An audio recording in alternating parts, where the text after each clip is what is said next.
Welcome back to the Monday edition of Breakfast Television, Stampede's Monday edition. Yeah, well underway.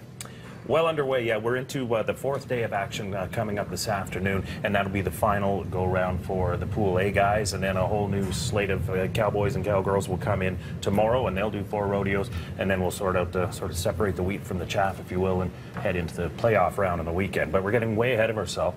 We should look at what happened yesterday. Yeah, Canadians apparently doing well the first weekend. They certainly are. We've got a lot of strong Canadian competitors in this Pool A. A lot of the Americans coming up for the Pool B action because there's a lot of rodeoing going on down in the States this time of year as well. That's Blair Burke from Durant, Oklahoma, clocking in here at 7.1 seconds for his first win of this Stampede anyway, and he sits atop the aggregate right now. And when we say that, that means he's won more money than anybody else, and it's money won that determines the 4 guys that move on to the Sunday action in the final day of Stampede. So 7-1, quickest time of the day. We'll be watching for Curtis Cassidy, the Canadian, and Al Bouchard as well this afternoon. Both have some money, and they have a shot to get into that action. Tanner Milan of Cochrane put his stock down in 4 seconds flat right here. He's having a great Stampede so far. He's already won $15,500 in the first 3 rodeos. Woo! So he's comfortably sitting atop, and when you're in that position, there's not a chance that he's not going to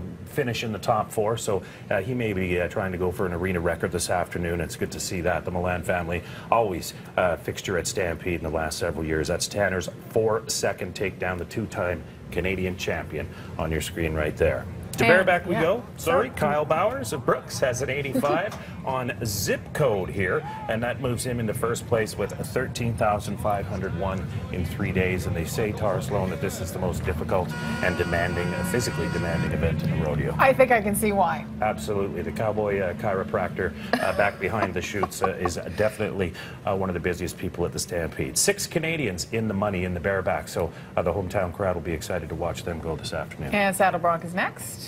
Saddle Bronc, we have Rusty Wright. He had to grow up to be a cowboy with a name like that. Milford, Texas is his hometown. He's on Lynx Mountain right here. It's the one they all want to ride, and he does, and he marks an 89 on him. He's sitting atop the aggregate now thanks to that performance. His brother Cody sits in second, and then the DeMoss brothers, Cody and Heath, sit 3 and 4. So a real family affair. The Americans are showing strong in the Pool A Saddle Bronc action. And women involved, barrel racing ahead. Barrel racing, it's a crowd favorite, the Calgary Stampede. This woman has won it before, Mary Walker of Texas, stopping the clock. 17:77 is her time, and if you're under 18, you're in good shape. Top run of the day, she moves to second in the aggregate behind last year's winner and reigning champion Fallon Taylor. One to watch for this afternoon, Sydney Daines, her first Calgary Stampede, and she has a shot to move on. Sydney, of course, the daughter of the great Canadian Saddle Bronc rider and an old friend of mine, Dwayne Daines. She's won $1,500. So the crowd will be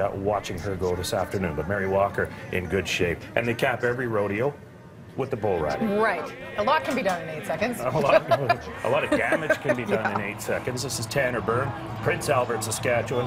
85 on Silence Reigns, just edging out Strathmore's Scott Shifter, who had 84.5. Byrne sits second in the aggregate after 3 days. We have 7 Canadians in the bull riding here in this pool, 1 Texan and 2 Brazilians. One of the Brazilians in the money as well. So international flavor to the bull riding event here in Pool A. And Dave, Chuck's always big. Yeah, Chuck's always big, always a big draw. It's the second crowd of the day to jam into the grandstand, and they were treated to a record after, what, 102 years of Chuck wagon races? Wow. The quickest time we've ever seen, and you'll recognize that wagon out front with the checkerboard on the side. That, of course, Jason Glass.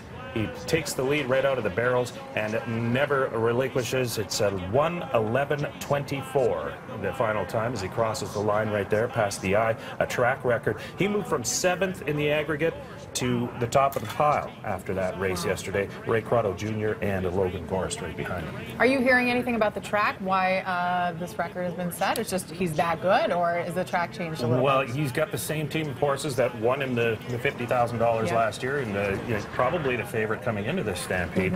But obviously the track moving quickly, but as we mentioned before the break, it's the same scenario with the track that we have in the infield. They've got a drainage system there. Sometimes you get rain and hail, and if they can't get it farrowed right away, it can go a little quick, but they should have the same conditions just about every single night. Unbelievable to watch. You'll be watching it for us again tomorrow, and the next day, and the next day, and the next day. Dave Will, thank you very much for that. No problem.